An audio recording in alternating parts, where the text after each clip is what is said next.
you. Okay. Recording in progress.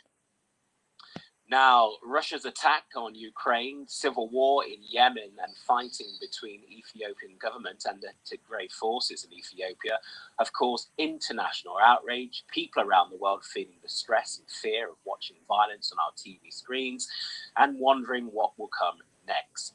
That includes your children. With so many images of violence and so few answers, your kids are likely aware of the fighting, even if it's far away, and they're probably terrified.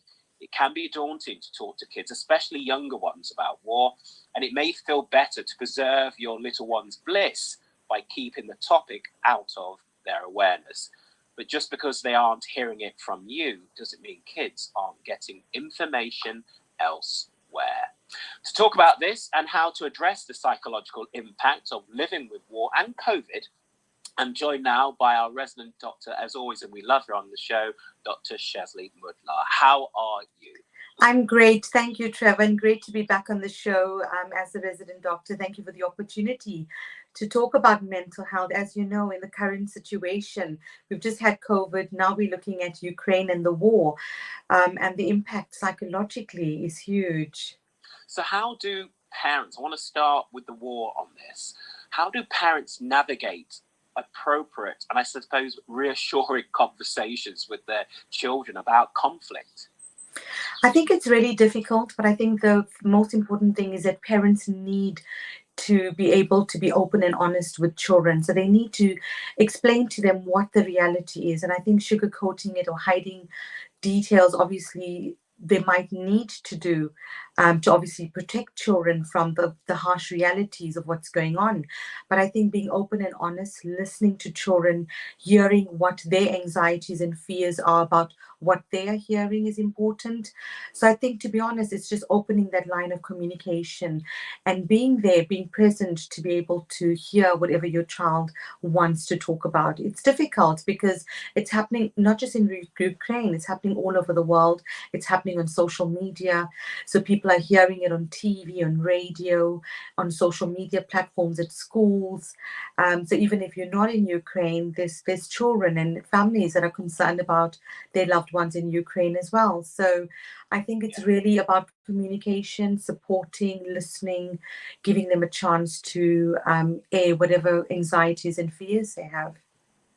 And is it so important as well for them to see your concern? I was looking this week about reports that Newsround were doing for children, CBBC, and it's also about being honest about the adult in the room's feelings, and I suppose in some ways controlling it, but not hiding it from kids if you have concerns yourself as an adult. I think, yes, I think it's important to have that balance. So I think in one instance, someone that's hearing about their loved ones in Russia, and I've seen like friends posts, people that we know in Milton Keynes, and friends that said she was in tears because she saw what was going on, and she's feeling so helpless, and now organizing charity and other things. But I think in one sense it's about having that balance. So as you said, it's about being open and real and honest about what's going on. So it might be that some people don't feel comfortable to actually show their real feelings and distress, and others might feel more comfortable. So I think whatever the person feels comfortable to share with a child, but I think it needs to be in a contained environment so that you'd be able to actually manage whatever distress and emotional discomfort anyone is experiencing. Because at this moment in time, it's like a roller coaster of emotions. Yeah. And you mentioned earlier on about monitoring stuff. So I suppose that's monitoring TV, the things that they're hearing, etc.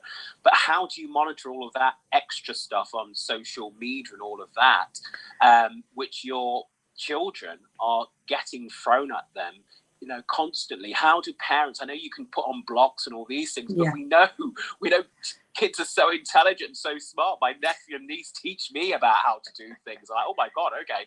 So how do you monitor that? And is it also something I saw this week about establishing spaces within the family time to actually just listen to your children about whatever they want to say? It could be about school or whatever, but not necessarily comment straight away, just having that listening space. I think it's really important monitoring and listening.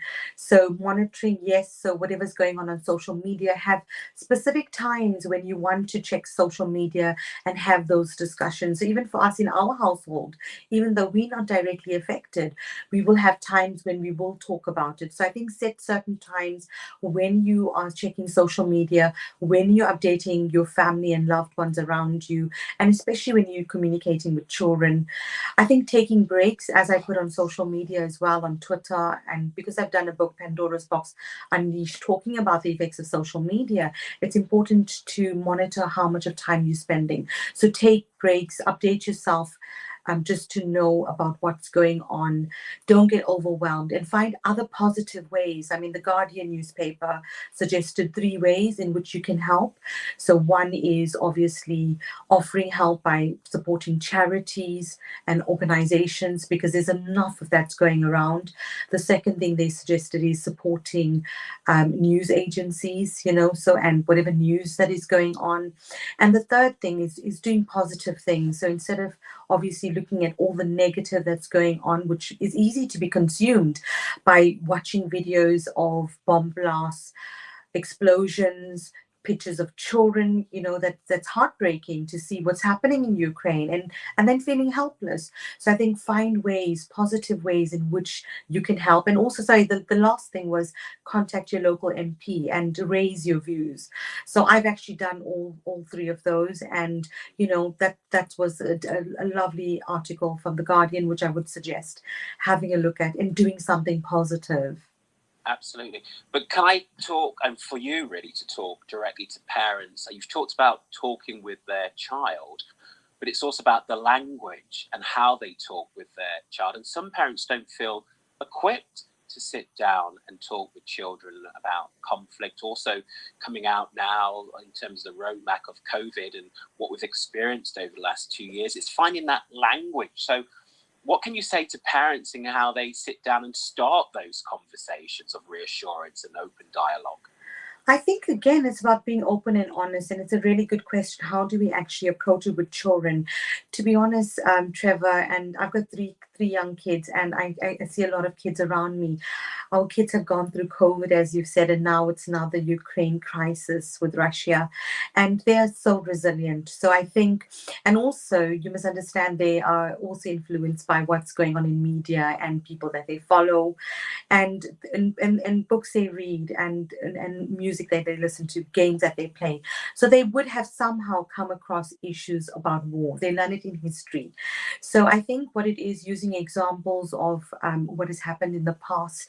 They know about World War II, World War One. They've learned about it, or any other type of wars that whichever country they're in.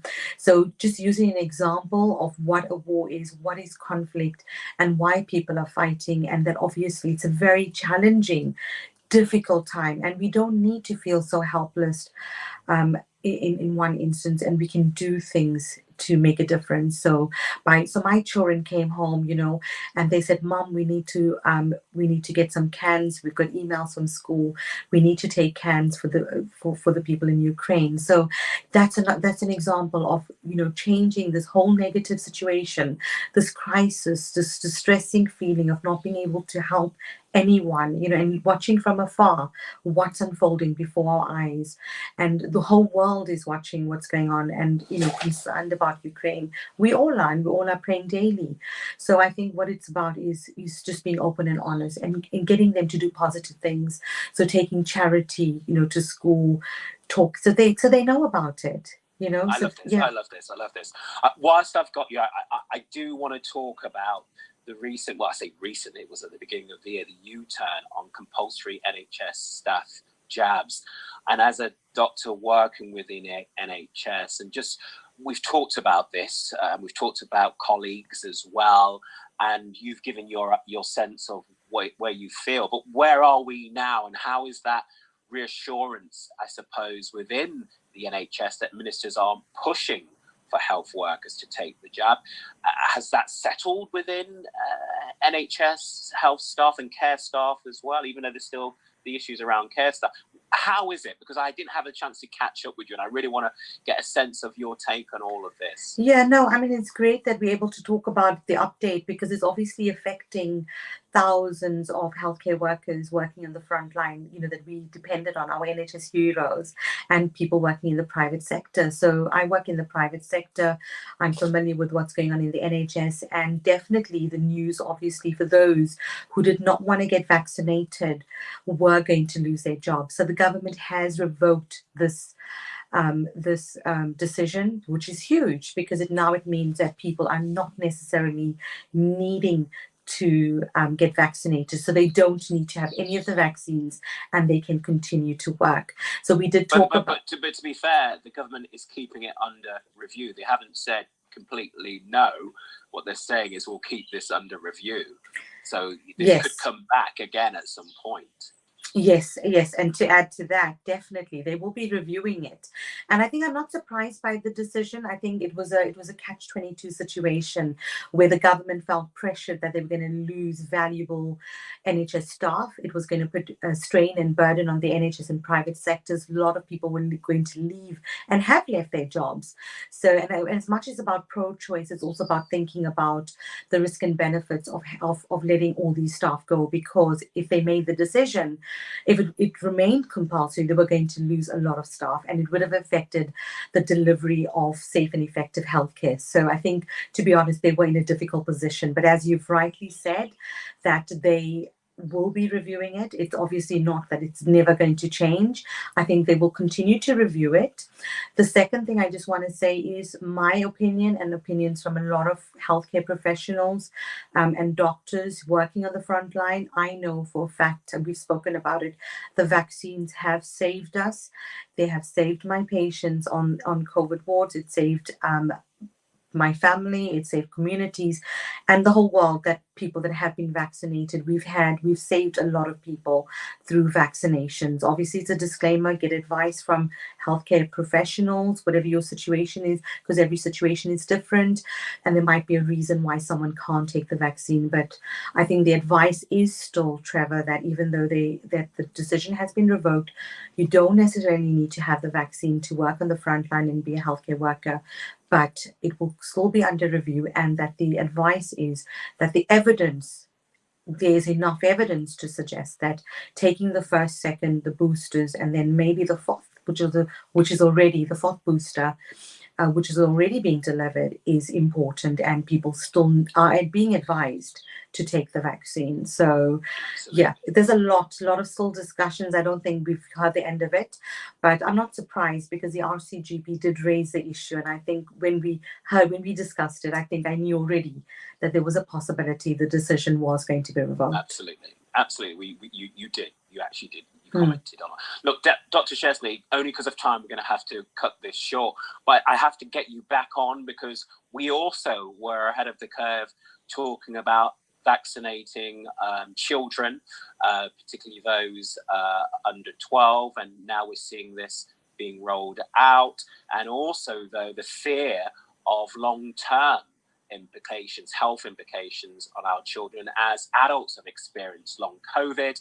We're seeing now some research around children also experiencing long COVID as well. So that's another conversation. Oh, that's so much to talk about. Children's vaccines, yes. Long COVID, living with COVID, and Boris Johnson plan to live with COVID and end all restrictions of isolation. So there's no more isolation. We're not going to do it now. But I really must bring you back on the show. Yeah, well, prayers with everyone in Ukraine, and also with the Queen. She tested positive for COVID, so hope she's having a good recovery. Absolutely. Dr. Chesney, as always, thank you for coming on the show today. Thank you very much, Trevor, for having me.